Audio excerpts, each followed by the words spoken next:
یہ جو پیچھے سارے پہاڑ نظر آ رہے ہیں یہ بھی تو بظاہر بڑی گرینری نظر آ رہی ہے، لیکن یہ بڑے قاتل پہاڑ ہے۔ اسی پہاڑوں سے جو ہے پانی کا جو ریلا ہے وہ نکلا ہے اور پھر وہاں پر تباہی کر کے اس پیر بابا کی طرف آیا ہے۔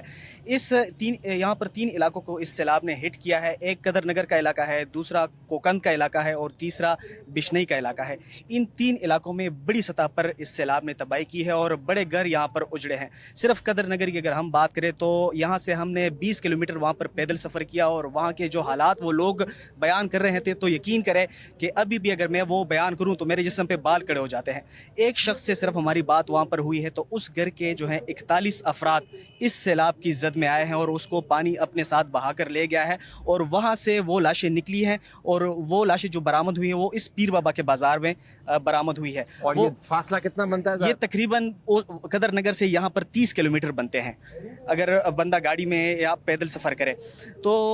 قدر نگر کا ایک شخص ہمیں اپنی کہانی سنا رہا تھا تو اس کا یہ کہنا تھا وہ موجزانہ طور پر صرف ایک فرد بچا ہے اور اس گھر کے جو ہے 41 افراد اس پانی کی زد میں آئے ہیں۔ وہ یہ بتا رہا تھا کہ میں خواتین عام معمول کے کام کر رہی تھی، گھروں میں موجود تھی اور بچے جو تھے وہ باہر کھیل رہے تھے اور ہم گھر سے باہر کاموں کے لیے نکلے ہوئے تھے۔